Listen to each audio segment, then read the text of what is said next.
Hi hello welcome back to Samruddhi Sadana vlogs ಇನ್ ಕನ್ನಡ. ನಾನು ನಿರ್ಮಲಾ. ಬನ್ನಿ ಇವತ್ತಿನ ವ್ಲಾಗನ್ನು ಶುರು ಮಾಡ್ತಾ ಇದ್ದೀನಿ. ಡೇ 21 ವೆಯ್ಟ್ ಲಾಸ್ ಚಾಲೆಂಜ್ ವ್ಲಾಗನ್ನು ಸ್ಟಾರ್ಟ್ ಮಾಡ್ತಾ ಇದ್ದೀನಿ. ಹಾಗೆ ಯಾರೆಲ್ಲ ಹೊಸದಾಗಿ ನೋಡ್ತಾ ಇದ್ದೀರಾ ಪ್ಲೀಸ್ ಸಬ್ಸ್ಕ್ರೈಬ್ ಮಾಡ್ಕೊಂಡು ಸಪೋರ್ಟ್ ಮಾಡಿ. ವಿಡಿಯೋ ನೋಡ್ತಿರೋರೊಂದು ಲೈಕ್ ಮಾಡಿ, ಶೇರ್ ಮಾಡಿ, ಕಮೆಂಟ್ ಮಾಡಿ. ಸೊ ಬನ್ನಿ ವಿಡಿಯೋ ಸ್ಟಾರ್ಟ್ ಮಾಡೋಣ. ಸೊ ಬೆಳಗ್ಗೆ ಎಕ್ಸಸೈಸ್ ಎಲ್ಲ ಮುಗಿಸಿ ಆಚೆಗಡೆ ಬಂದೆ. ಹಸ್ಬೆಂಡ್ ಹಸುಗಳು ತೊಳಿತಾ ಇದ್ದರು. ಒಂದು ವಾರಕ್ಕೆ 2 ಸತಿ 3 ಸತಿ ತೊಳಿತಾರೆ ಹಸುಗಳನ್ನು. ಯಾಕಂದರೆ ಇವಾಗ ಬಿಸಿಲು ಜಾಸ್ತಿ ಅಲ್ವಾ, ಸೊ ಅವುಗಳಿಗೆ ತಂಪಿರುತ್ತೆ ಅಂತ ಹೇಳಿ ವಾಶ್ ಮಾಡ್ತಾರೆ. ಆನಂತರ ಬಂದು ಇಲ್ಲಿ ಹೂವಿನಪ್ಪ ಬಂದಿದ್ದರು, ವಿಡಿಯೋ ಮಾಡ್ತಾಯಿದ್ದೆ. ಮೊಳ ಕರೆಕ್ಟಾಗಿ ಹಾಕ್ತಾಯಿದ್ದಾರೆ. ನೋಡಮ್ಮ, ನಾನು ಮೊಳ ಕರೆಕ್ಟಾಗಿ ಹಾಕ್ತಾಯಿದ್ದೀನಿ. ಏನೋ ವಿಡಿಯೋ ಮಾಡ್ತಾ ಇದೆಯಾ, ಯಾರಿಗೆ ತೋರಿಸೋದಕ್ಕೆ? ನಾನು ಕರೆಕ್ಟಾಗಿ ಮೊಳ ಹಾಕ್ತಾಯಿದ್ದೀನಿ ಅಂತ ತೋರಿಸ್ತಾಯಿದ್ರು. ಇನ್ನು ಇವತ್ತು ಗುರುವಾರ ಆಗಿರೋದ್ರಿಂದ ಹೂವು ತಗೊಂಡೆ. ಸೊ ಇನ್ನು ಆಚೆಗಡೆ ಎಲ್ಲ ಕ್ಲೀನ್ ಮಾಡ್ಕೊಳ್ತಾ ಇದ್ದೀನಿ.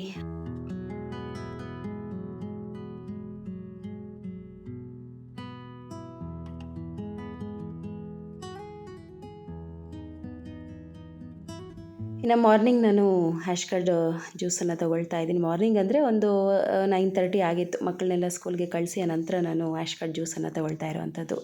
ಇನ್ನು ಇವತ್ತು ಗುರುವಾರ ಆಗಿರೋದ್ರಿಂದ ಸೊ ಎಲ್ಲ ಕೆಲಸ ಮುಗಿಸಿ ಆನಂತರ ನಾನು ಪೂಜೆಗೆ ರೆಡಿ ಮಾಡ್ತಾಯಿದ್ದೀನಿ. ಇನ್ನು ಊಟ ಸಹ ಮಾಡಲಿಲ್ಲ.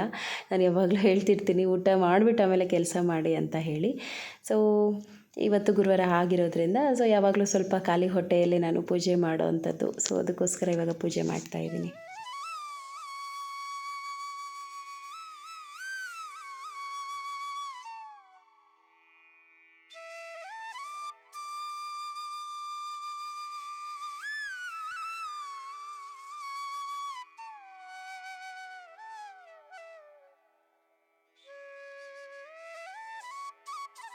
ಹಾಗೆ ನಾನು ಲಂಚ್ಗೆ ರೆಡಿ ಮಾಡ್ಕೊಳ್ತಾ ಇದ್ದೀನಿ. ನಾನು ತಿನ್ನೋ ಅಷ್ಟೊತ್ತಿಗೆ ಒಂದು 12 ಗಂಟೆ ಒಳಗಡೆ ಆಗಿತ್ತು. 11:45 12 ಗಂಟೆ ಆಗಿತ್ತು. ಪನ್ನೀರು ಡ್ರೈ ರೋಸ್ಟ್ ಮಾಡಿಕೊಂಡು ಇಲ್ಲಿ ಬಾಯ್ಲ್ಡ್ ರೈಸು ಇಟ್ಟಿದ್ದೆ ಕುಕ್ಕರಲ್ಲಿ. ಸೊ ಅದನ್ನು ರೆಡಿ ಮಾಡ್ಕೊಂಡಿದ್ದೀನಿ. ನಂತರ ಬಂದು ಬಸ್ಸಾರು ನಮ್ಮ ಮನೇಲಿ ಈ ವಾರ ಏನಿಲ್ಲ ಅಂದರೆ ಒಂದು 3 ಟೈಮ್ ಆದರೂ ಮಾಡಿದ್ದೀನಿ. ಸೊಪ್ಪು ಅಷ್ಟು ಚೆನ್ನಾಗಿರುತ್ತೆ, ತೊಗೊಳೋದಕ್ಕೆ ಮನಸ್ಸೇ ಬಿಡಲ್ಲ. ತಗೋ ಅನ್ನೋ ಥರ ಅನ್ನಿಸ್ತಾ ಇರುತ್ತೆ. ಇನ್ನು ನನ್ನ ಲಂಚ್ ನೋಡ್ತಿರ್ಬೋದು. ಬಾಯ್ಲ್ಡ್ ರೈಸು, ಹಾಗೆ ಪಪಾಯ, ಕರ್ಬೂಜ, ಬನಾನಾ, ಆಮೇಲೆ 1-2 ಪೀಸು ಸೌತೆಕಾಯಿ, ಅನಂತರ ಬಂದು ಪನ್ನೀರು, ಸೊಪ್ಪು, ಬಸ್ಸಾರು. ಆಹಾ, ಇಷ್ಟು ನನ್ನ ಲಂಚು. ಏನು ಸಕ್ಕತ್ತಾಗಿ ಕಾಣಿಸ್ತಾ ಇದೆ ನೋಡಿ ತಟ್ಟೆ. ಅದು ಸೂಪರ್ ಡೂಪರ್ ಆಗಿದೆ. ಸೊ ಬನ್ನಿ ಲಂಚ್ ಮಾಡೋಣ.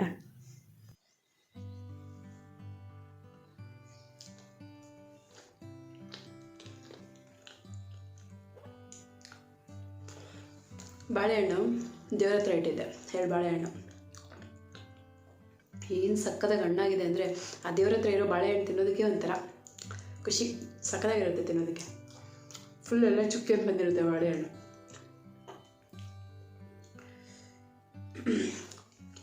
ಟೈಮ್ ಆಗೋಯ್ತು ಇವತ್ತು.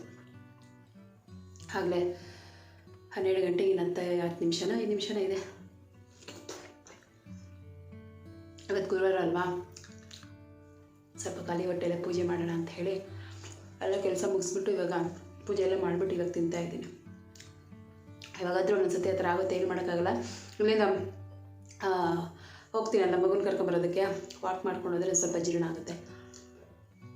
ತಿಂದ್ಬಿಟ್ಟು ಆಮೇಲೆ ಕೆಲಸ ಮಾಡಬೇಕು. ಯಾವಾಗಲೂ ಹಂಗೆ ಮಾಡೋದು. ಗುರುವಾರ ಶುಕ್ರವಾರ ಈ ಥರ ಒಂದು ಟೈಮಲ್ಲಿ ಒಂದೊಂದ್ಸತಿ, ಯಾವಾಗಲೂ ಇಲ್ಲ. ಗುರುವಾರ ಮಾತ್ರ ಖಾಲಿ ಹೊಟ್ಟೆಲೆ ಪೂಜೆ ಮಾಡ್ತೀನಿ. ಪನ್ನೀರ್ ಬಂದು ಒಂಥರ ನನಗೆ ನೆಂಚ್ಕೊಳ್ಳೋದಕ್ಕೆ ಮೊಟ್ಟೆ ಟೇಸ್ಟ್ ಥರ ಕೊಡುತ್ತೆ. ಸೊ ಅದಕ್ಕೋಸ್ಕರ ನಾನು ಜಾಸ್ತಿ ಪನ್ನೀರ್ ತೊಗೊಳ್ತೀನಿ. ಪನ್ನೀರಲ್ಲಿ ಪ್ರೋಟೀನ್ ಇರುತ್ತೆ, ಓಕೆನಾ? ತೊಗೊಳ್ಳಿ. ನೆನ್ನೆ ತಂದಾಗ ಪಪಾಯ ಕಾಯಿ ಇತ್ತು, ಇವಾಗ ಹಣ್ಣಾಗಿದೆ. ಬಾಯಲ್ಲಿ ಇಟ್ಟರೆ ಹಂಗೆ ಕರ್ಗೋಗ್ತಾ ಇದೆ.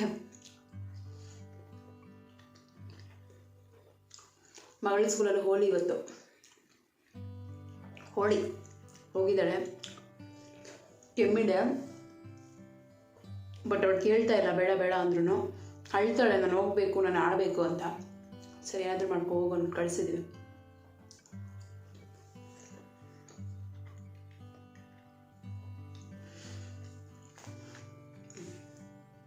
ಬಾಯ್ಲ್ಡ್ ರೈಸು ಸ್ವಲ್ಪ ಬೇಯೋದು ಲೇಟು. ಕುಕ್ಕರಲ್ಲೇ ಆದಷ್ಟು ನಾನು ಬೇಯಿಸ್ತೀನಿ. ಇಷ್ಟಿಷ್ಟು ದಪ್ಪ ಆಗಿದೆ ನೋಡಿ, ಒಂದು ಹಗಳು ಇಷ್ಟು ದಪ್ಪ ಇದೆ ನೋಡಿ ಇದು.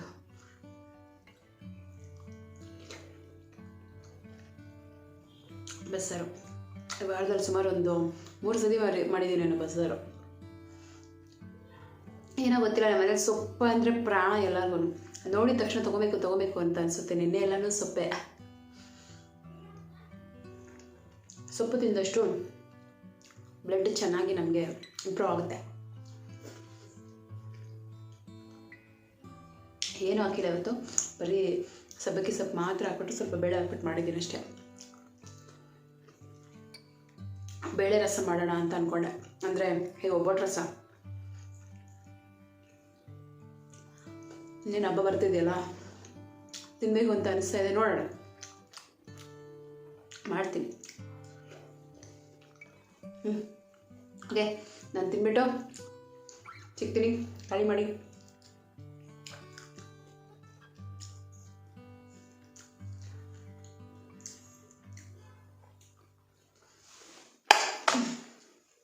ಇನ್ನು ನಾನು ತಿಂದು ಮುಗಿಸೋ ಅಷ್ಟೊತ್ತಿಗೆ ಹತ್ತತ್ರ ಒಂದು 1/2 ಅವರೇ ಆಯಿತು. ನಿಧಾನಕ್ಕೆ ಊಟ ಮಾಡಬೇಕಂದ್ರೆ ಹಸು ಜಾಸ್ತಿ ಆಗೋಗಿತ್ತು. ನಿಧಾನಕ್ಕೆ ತಿಂದೆ. ಫಸ್ಟು ಏನು ಗೊತ್ತಾ, ಜಾಸ್ತಿ ಹಸುವಾದಾಗ ಫ್ರೂಟ್ಸ್ ಫಸ್ಟು ತಗೊಂಡು ಆಮೇಲೆ ನಾವು ಏನು ಊಟ ಮಾಡಬೇಕು. ಫಸ್ಟು ಹೊಟ್ಟೆಗೆ ಹಣ್ಣು ಹೋಗಬೇಕು. ಸೊ ಆವಾಗ ಸ್ವಲ್ಪ ಎನರ್ಜಿ ಬರುತ್ತೆ. ಸಡನ್ನಾಗಿ ಗಟ್ಟಿ ಐಟಮನ್ನು ಕೊಡಬಾರ್ದು ದೇಹಕ್ಕೆ, ಹೊಟ್ಟೆಗೆ. ಸೊ ಇವಾಗ ನಾನು ತಿಂದು ಮುಗಿಸೋ ಅಷ್ಟೊತ್ತಿಗೆ 12:30 ಆಯಿತು. ಇವಾಗ ಮಗುನ ಕರ್ಕೊಂಬರೋದಕ್ಕೆ ಹೋಗ್ತಾಯಿದ್ದೀನಿ. ಬನ್ನಿ ಯಾವ್ಯಾವ ವಿಸ್ತೀರ್ಣದಲ್ಲಿ ಇದ್ದಾರೋ ಮಕ್ಕಳು ನೋಡೋಣ. ಹೋಳಿ ಅಲ್ವಾ ಇವತ್ತು, ಹಿಂಗಿದ್ದಾರೋ ಏನೋ ಅಂತ ನೋಡೋಣ ಬನ್ನಿ.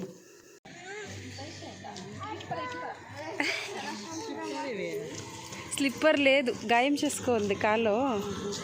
ఇందమ్మా మకమేతో ನೋಡಿ ಫ್ರೆಂಡ್ಸ್, ಕಾಲು ಗಾಯ ಮಾಡಿಕೊಂಡು ಇವಾಗ ನನಗಿಂಥ ಪರಿಸ್ಥಿತಿ. ಎತ್ಕೊಂಡು ಹೋಗ್ಬೇಕು ಈ ಬಿಸಿಲಲ್ಲಿ. ನನ್ನೇ ಒಬ್ರು ಎತ್ಕೊಂಡು ಹೋಗ್ಬೇಕು. ಇವಳನ್ನ ನಾನು ಇವಾಗ ಎತ್ಕೊಂಡು ಹೋಗ್ಬೇಕು. ಯಪ್ಪ ಸಾಕಾಗೋಯ್ತು.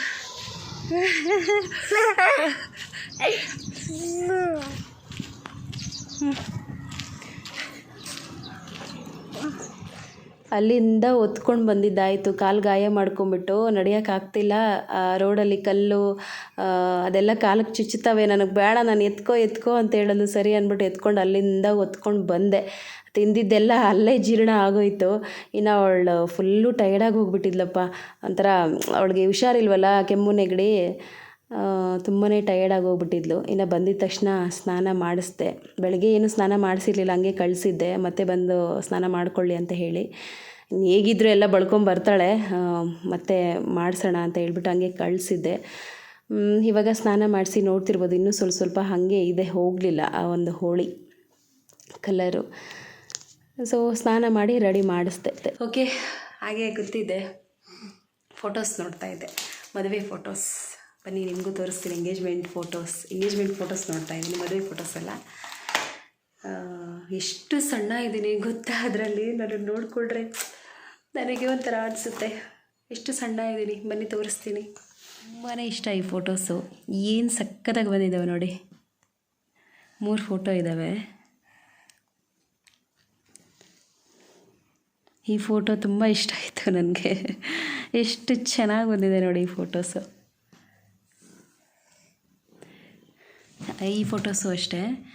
ಆವಾಗಲೇ ಮರೂನ್ ಕಲರ್ ಸ್ಯಾರಿಯಲ್ಲಿ ತೋರಿಸ್ದೆ.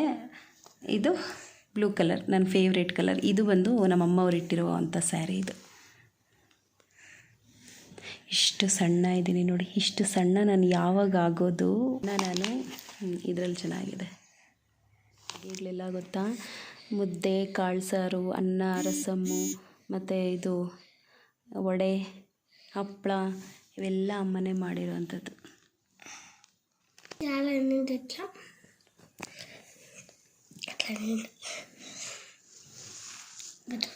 ಇಷ್ಟು ನನ್ನ ಎಂಗೇಜ್ಮೆಂಟ್ ಫೋಟೋಸ್. ಅದರಲ್ಲಿ ಒಂದಷ್ಟು ಫೋಟೋಸ್ ಯಾರೋ ಎತ್ಕೊಂಡ್ಬಿಟ್ಟಿದ್ದಾರೆ. ಮದುವೆ ಫೋಟೋಸ್ ಆಲ್ರೆಡಿ ಹಾಕಿದ್ದೀನಿ, ನೋಡಿಲ್ಲ ಅಂದರೆ ನೋಡಿ, ಓಕೆನಾ. ಎಷ್ಟು ಸಣ್ಣ ಇದ್ದೀನಿ ಅದರಲ್ಲಿ ಅಂದರೆ ಒಂದು 57 kg ಏನೋ ಇದ್ದೆ ನಾನು ಅದರಲ್ಲಿ. ಏನು ಮಾಡೋಕ್ಕಾಗಲ್ಲ, ಡೆಲಿವರಿ ಆದಮೇಲೆ, ಮಗು ಆದಮೇಲೆ ದಪ್ಪ ಆಗಿರೋವಂಥದ್ದು. ಓಕೆ, ಇವಾಗ ಒಂದು ರೆಸಿಪಿ ಮಾಡ್ತಾಯಿದ್ದೀನಿ. ಎಲ್ಲರಿಗೂ ಗೊತ್ತೇ ಇರುತ್ತೆ ಒಂದು ರೆಸಿಪಿ. ಏನಪ್ಪ ಅಂದರೆ ಹುರ್ಗಡ್ಲೆ ಪುರಿ. ಅಂದರೆ ಏನು ಹೇಳ್ತಾರೆ, ಹುರ್ಗಡ್ಲೆ ಪುರಿನೇ ಅಂತಲೇ ಅನ್ನೋದು. ನಮ್ಮ ಕಡೆ ಎಲ್ಲ ಹಂಗೆ ಹೇಳ್ತೀವಿ. ಅಂದರೆ ಕಡಲೆಪುರಿ ಒಗ್ಗರಣೆ ಮಾಡು, ಒಗ್ಗರಣೆ ಕಡಲೆಪುರಿ ಅಂತಾರ ಏನಂತಾರೆ ಗೊತ್ತಿಲ್ಲ, ಹುರ್ಗಡ್ಲೆ ಪುರಿ ಅಂತ ಕರಿತೀವಿ. ಸೊ ಇವಾಗ ಅದನ್ನು ಮಾಡ್ತಾಯಿದ್ದೀನಿ, ನೋಡೋಣ. ಆದರೆ ಇದೇ ನನ್ನ ಡಿನ್ನರ್ಗೆ. ಓಕೆನಾ, ಬನ್ನಿ ಏನೇನೆಲ್ಲ ಇಂಗ್ರೀಡಿಯೆಂಟ್ಸ್ ಬೇಕು ಅನ್ನೋದನ್ನು ನೋಡೋಣ. ಮೊದಲಿಗೆ ಇಲ್ಲಿ ಕೊಬ್ಬರಿ, ಒಣ ಕೊಬ್ಬರಿ, ಆಮೇಲೆ ಬೆಳ್ಳುಳ್ಳಿ ತೊಗೊಂಡಿದ್ದೀನಿ. ಬೆಳ್ಳುಳ್ಳಿ ಸಿಪ್ಪೆ ಸುಲಿದಿರ ಹಾಗೆ ಜಜ್ಜಿ ಇಟ್ಕೊಂಡಿದ್ದೀನಿ. ಈ ಕಡೆ ಕುಕ್ಕರ್ಗಳೆಲ್ಲ ಕಾಣಿಸ್ತಾ ಇದ್ದಾವೆ, ಬೇಜಾರು ಮಾಡ್ಕೊಳಕ್ಕೆ ಹೋಗ್ಬೇಡಿ. ಕಿಚನ್ ಅಂದರೆ ಹಂಗೆ ಇರುತ್ತೆ. ಓಕೆನಾ. ಬೆಳ್ಳುಳ್ಳಿ ಸಿಪ್ಪೆ ತೆಗ್ದಿರೇ ಜಜ್ಜಿ ಇಟ್ಕೊಂಡಿದ್ದೀನಿ. ಬೆಳ್ಳುಳ್ಳಿ ಫ್ಲೇವರು ಈ ಒಂದು ಹುರ್ಗಡ್ಲೆ ಪುರಿಗೆ ತುಂಬಾ ಚೆನ್ನಾಗಿರುತ್ತೆ. ನಂತರ ಒಂದು ಕಡಲೆ ಬೀಜ ಎಲ್ಲ ನಾನೇ ಖಾಲಿ ಮಾಡಿದ್ದೀನಿ, ಒಂದು ಸ್ವಲ್ಪ ಇದೆ ಅಷ್ಟೇ, ಇವಾಗ ಅದನ್ನು ನಾನೇ ಖಾಲಿ ಮಾಡ್ತೀನಿ. ಅನಂತರ ಒಂದು ಕಡಲೆ ಹುರ್ಗಡ್ಲೆ, ಜೀರಿಗೆ, ಆಮೇಲೆ ಒಣಮೆಣ್ಸಿನ್ಕಾಯಿ. ಇನ್ನೊಂದು ಮೈನ್ ಇಂಗ್ರೀಡಿಯೆಂಟ್ಸ್ ಬಂದು ವಾಶ್ ಮಾಡಿದ್ದೀನಿ, ಕರಿಬೇವು. ಇಷ್ಟು ಹಾಕ್ತೀವಿ. ಕರಿಬೇವನ್ನು ಹೆಚ್ಚು ನಾವು ಸಾಂಬಾರಲ್ಲಿ ಅಥವಾ ರೈಸಲ್ಲಿ ಉಪಯೋಗಿಸಿದ್ದೀವಿ ಅಂದರೆ ಗ್ಯಾಸ್ಟ್ರಿಕ್ ಸಮಸ್ಯೆ ನಿವಾರಣೆ ಆಗುತ್ತೆ, ತಲೆ ಕೂದಲು ತುಂಬ ಚೆನ್ನಾಗಿ ಬೆಳೆಯುತ್ತೆ, ಕಣ್ಣಿಗೆಲ್ಲ ತುಂಬಾ ಒಳ್ಳೆಯದು. ಈ ಒಂದು ಕರಿಬೇವಿಂದ ಸಾಕಷ್ಟು ನಮಗೆ ಬೆನಿಫಿಟ್ಸ್ ಇದ್ದಾವೆ. ಕರಿಬೇವು ಚಿತ್ರಾನ್ನದಲ್ಲಿ ಅಥವಾ ಪುಳಿಯೋಗರೆಯಲ್ಲೋ ಅಥವಾ ಸಾಂಬಾರಲ್ಲೋ ಸಿಕ್ಕಿದ್ರೆ ತೆಗೆದು ಸೈಡಿಗೆ ಇಡೋದನ್ನು ಬಿಟ್ಟು ಅದನ್ನು ಹಾಗೆ ತಿನ್ಕೊಳ್ಳೋದನ್ನು ರೂಢಿ ಮಾಡ್ಕೋಬೇಕು. ಓಕೆನಾ. ಸೊ ಬನ್ನಿ ಸ್ಟಾರ್ಟ್ ಮಾಡೋಣ.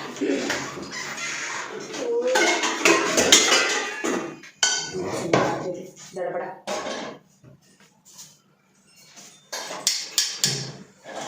ಬಾಣಲಿ ಇಟ್ಟಿದ್ದೀನಿ.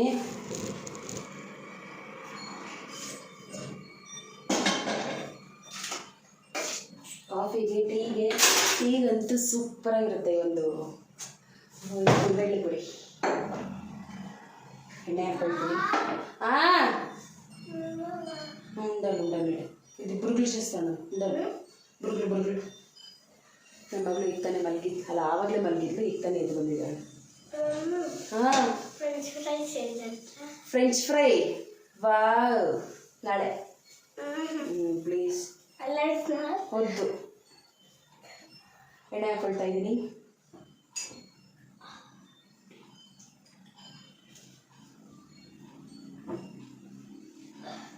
ಅದು ಕಡಲೆ ಬೀಜ ಮತ್ತು ಕಡಲೆಬೊಪ್ಪು ಕಡಲೆಬೊಪ್ಪು ಫ್ರೈ ಆಗುವಷ್ಟು ಎಣ್ಣೆನ ಹಾಕ್ಕೊಳ್ಬೇಕಾಗುತ್ತೆ. ಆದಷ್ಟು ಎಣ್ಣೆಯನ್ನು ಮಿತವಾಗಿ ಬಳಸಿ, ಮಿತವಾಗಿ ಬಳಸಿ. ಇವಾಗ ಸಾಸಿವೆ ಹಾಕಿದೆ, ಸಾಸಿವೆ ಕೊಳ್ತಾ ಇದ್ದೀನಿ. ಕಾದಿದೆ, ಇವತ್ತಾನೆ ಹಾಕಿದ್ರೆ ಎಣ್ಣೆ ಅಷ್ಟು ಬೇಗ ಎಣ್ಣೆ ಕಾಯ್ತಾ ಅಂತ ಕೇಳ್ಬೋದು. ಕಾದಿದೆ ಎಣ್ಣೆ. ಓಕೆನಾ.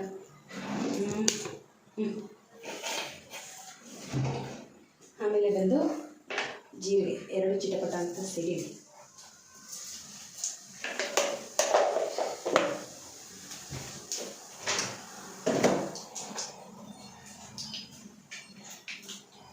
ನಂತರ ಒಂದು ಸಿಡಿಬೇಕು.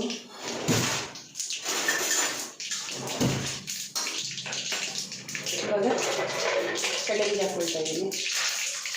ಕಡಲೆಬೀಜ ಸ್ವಲ್ಪ ಜಾಸ್ತಿ ಇದ್ದರೆ ಚೆನ್ನಾಗಿರುತ್ತೆ. ಬಸ್ ಖಾಲಿ ಸ್ವಲ್ಪ ಫ್ರೈ ಆಗಬೇಕು.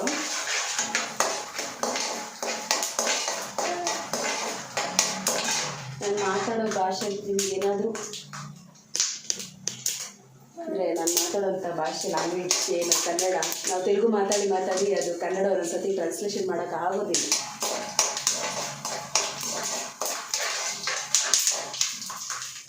ಏನಾದರೂ ತಪ್ಪಿದ್ರೆ ದಯವಿಟ್ಟು ಕಪ್ಪೆ ಹಾಕ್ಕೊಂಬಿಡಿ, ಮನಸ್ಸಿನಲ್ಲಿ ಹಾಕ್ಕೊಳಕ್ಕೆ ಹೋಗ್ಬಿಡಿ. ಇವಾಗ ಕಡಲೆಕೊಪ್ಪು ಹಾಕ್ತಾಯಿದ್ದೀನಿ, ಸ್ವಲ್ಪ ಜಾಸ್ತಿ. ಇದು ಬಂದು ಸಪ್ಪೆದಿದ್ದು ನಿರ್ದೀಕ್ಷಾ ಸಪ್ಪೆ ಕಡಲೆಪುರಿ ಇದ್ದಿದ್ದು, ಅದನ್ನೇ ತಗೊಂಡು ಬಂದು ಪರವಾಗಿಲ್ಲ. ಸ್ವಲ್ಪ ಉಪ್ಪು ಹಾಕಿದ್ರೆ ಉಪ್ಪು ಕಡಲೆಪುರಿ ಆಗುತ್ತೆ ಅಷ್ಟೇ.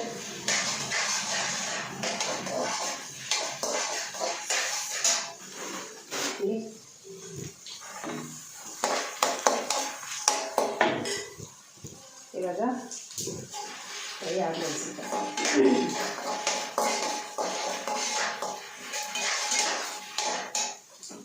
ಇದು ಹಾಕ್ಕೊಳ್ತಾ ಇದ್ದೀವಿ, ಬೆಳ್ಳುಳ್ಳಿ ಮತ್ತು ಕೊಬ್ಬರಿ.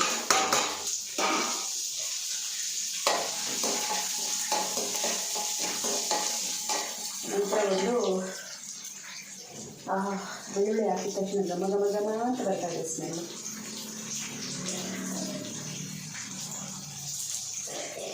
ಮೆಣಸಿನ್ಕಾಯಿ, ಒಣಮೆಣಸಿನ್ಕಾಯಿ,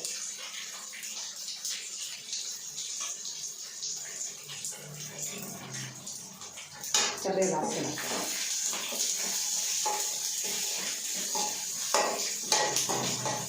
ಹಾಕಿ ಫ್ರೈ ಮಾಡಿ. ಜಾಸ್ತಿ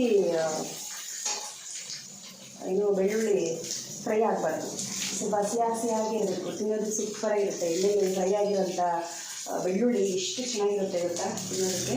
ಕರಿಬೇವು ಎಲ್ಲ ಹಾಕ್ಕೊಳ್ತಾ ಇದ್ದೀನಿ. ಕರಿಬೇವು ಹಾಕೋದ್ರಲ್ಲಿ ಜಿಪ್ಪುಣನೇ ಬೇಡ, ಕಂಜೂಸೇ ಮಾಡಬಾರ್ದು, ಹಾಕ್ಕೊಳ್ತಾ ಇರಬೇಕು. ಒಂದು 10 ಕಡ್ಡಿ ಹಾಕಿದ್ದೀನಿ ನೋಡಿ.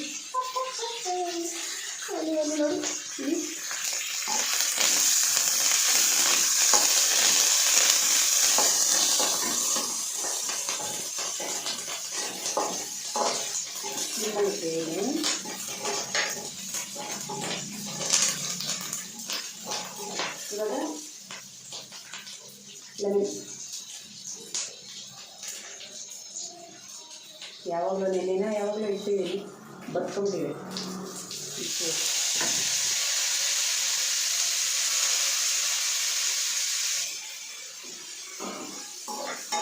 ಹಾಕ್ಬಿಟ್ಟು ಫ್ರೈ ಮಾಡ್ಕೊಂಡು ತಿಂತಿದ್ರೆ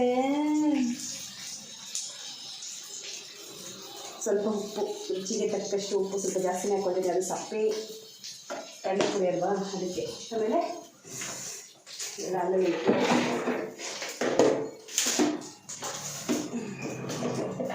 ಅರಿಶಿನ ಹಾಕ್ಕೊಳ್ತಾ ಇದ್ದೀನಿ. ಅರಿಶಿನೂ ಅಷ್ಟೇ ನಮ್ಮ ವೆಯ್ಟ್ ಲಾಸ್ ತುಂಬಾ ಹೆಲ್ಪ್ ಮಾಡುತ್ತೆ. ಅರಿಶಿನ ಜಾಸ್ತಿ ಉಪಯೋಗಿಸ್ಕೊಳ್ಳಿ. ಜಾಸ್ತಿ ಉಪಯೋಗಿಸಿ ಅಂದರೆ ಮುಗ್ಗ ಉಪಯೋಗಿಸೋದಲ್ಲ, ಲಿಮಿಟಾಗಿ ತಗೊಳ್ಳಿ. ರೆಡಿಯಾಗಿದೆ, ಗರಿಯಾಗಿ ರೆಡಿಯಾಗಿದೆ, ಗರಿಯಾಗಿ. ಇವಾಗ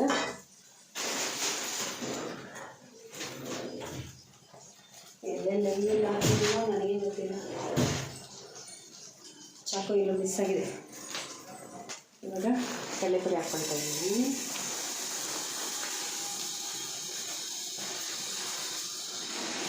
ಅದನ್ನು ತೋರಿಸಿ.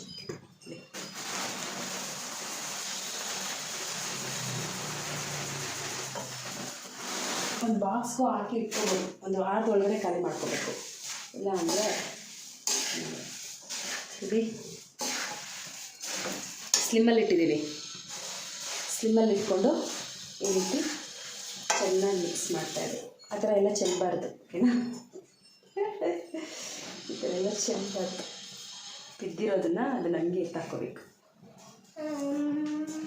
ಏನಮ್ಮ ನಿನ್ನ ಕತೆ? ಫೋನ್ ಬೇಕು ಒಳಗೆ ನೋಡೋದಕ್ಕೆ, ಫೋನ್ ಬೇಕು. Mummy phone. ನಾನು ಇಂಟ್ರೆಸ್ಟಾಗಿ ಒಂದು ರೆಸಿಪಿ ಮಾಡ್ತಾಯಿದ್ದೀನಿ. ಇವೇನು ಜಾಸ್ತಿ ಬೇಡ ನಮ್ಮ ಮನೇಲಿ. ಬೇಸಿಗೆ ಬಂದುಬಿಟ್ರಂತೂ ಎಲ್ಲೆಲ್ಲೂ ಅವೇ.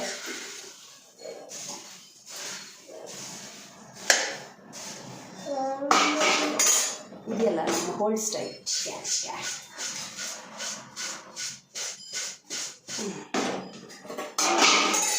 ಸುಮ್ಮನೆ ಫ್ಯಾಷನಾಗಿ ಕಲಿಸೋದಕ್ಕಿಂತ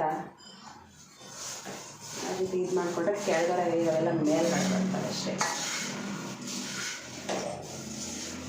ಕಲಿಸ್ಬಿಟ್ಟು ಸಿಗ್ತೀನಿ. ಇಲ್ಲಿ ರೆಡಿ, 5 ನಿಮಿಷಕ್ಕೆಲ್ಲ ರೆಡಿ. ಹುರ್ಗಡ್ಲೆ ಪುರಿ, ಒಗ್ಗರಣೆ Puri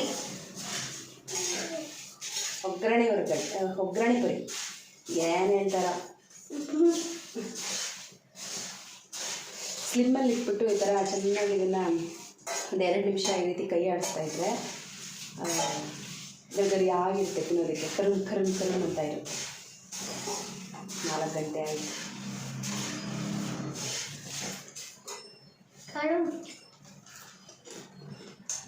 snacks time.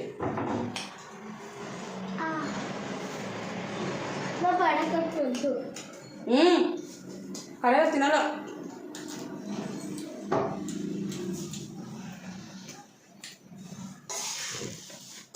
Don't shake. ಏಯ್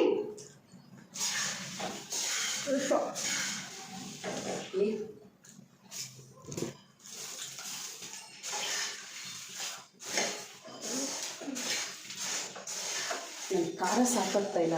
ನಾನು ಖಾರ ತಿನ್ನೋ ಪಾರ್ಟಿ ಬಿಡ್ತೀನ ನಾನು. ಅದಕ್ಕೊಂದು ಸ್ವಲ್ಪ ಚಿಲ್ಲಿ ಪೌಡ್ರ್ ಹಾಕ್ಕೊಳ್ತೀನಿ. ಮಕ್ಕಳು ತಿನ್ನಬೇಕು, ಅದಕ್ಕೋಸ್ಕರ ಇದಕ್ಕೆ ಹಾಕೋಣ. ನಾನು ತಿನ್ನೋವಾಗ ಹಾಕ್ಕೊಳ್ತೀನಿ.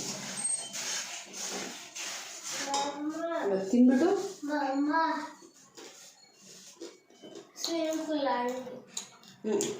ಅಳೆ ತಿನ್ಬಿಟ್ಟು ಹಸುವಾದರೆ ಒಂದು ಹಣ್ಣು ತಿಂತೀನಿ, ಇಲ್ಲ ಅಂದರೆ ಇಷ್ಟೇ ಸಾಕು. ಅವಾಗ ಇಂಥವೆಲ್ಲ ಮಾಡ್ಕೊಳ್ತೀನಿ. ಇದು ಅಷ್ಟೇ ಬಾಯ್ಲ್ಡ್ ರೈಸ್ದೆ. ಅವಲಕ್ಕಿ ಬೇಕಾದರೆ ಈ ಕಡಲೆಪುರಿ ತಗೊಂಡು ಬಂದಮೇಲೆ ಕಡೆಯಲ್ಲಿರುತ್ತೆ ನೋಡಿ, ಇಷ್ಟು ಗಟ್ಟಿ ಇರುತ್ತೆ ಅದು ಅಕ್ಕಿ. ಎಲ್ಲ ತಿಂದಾದ್ಮೇಲೆ ಕಡೆಯಲ್ಲಿರುತ್ತೆ ನೋಡಿ, ಏನು ಮಿಕ್ಚರೋದೆಲ್ಲ ಇರುತ್ತಲ್ವ, ಲಾಸ್ಟ್ ಪುಡಿ ಅದರಲ್ಲಿ ಇರುತ್ತೆ ನೋಡಿ, ಒಂದು ಸಿಗುತ್ತೆ ನಮಗೆ ಅಕ್ಕಿ. ಬಾಯ್ಲ್ಡ್ ರೈಸಲ್ಲಿ ಇದು ಅಷ್ಟೇ ಬಾಯ್ಲ್ಡ್ ರೈಸೇ. ನಾರ್ಮಲ್ ಸೋನಾ ಮಸೂರಿ ಅಲ್ಲ, ಅಥವಾ ರೇಷನ್ ಅಕ್ಕಿ ಅಲ್ಲ, ಬಾಯ್ಲ್ಡ್ ರೈಸ್. ಸೂಪರ ಬಂದಿದೆ. ಆಫ್ ಮಾಡಿದೆ, ಮಾಡಿಕೊಂಡು ಬ್ಯಾಟಿಂಗ್ ಮಾಡೋಣ. ಅವರು ಸಾಯಂಕಾಲ ಬಂದು ತಿಂತಾರೆ ಎಲ್ಲ, ತಾತ, ಮಗಳು, ಅಜ್ಜಿ, ಹಸ್ಬೆಂಡ್ ಎಲ್ಲ ಕಾಫಿ ಟೀಗೆ.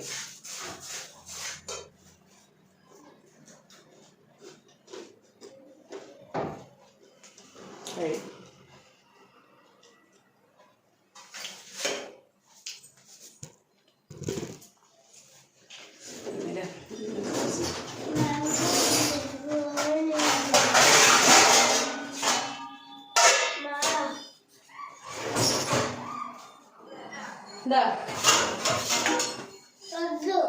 ಇಲ್ಲ, ಇದನ್ನೇ ಡಿನ್ನರಾಗಿ ತಗೊಳ್ತಾ ಇದ್ದೀನಿ.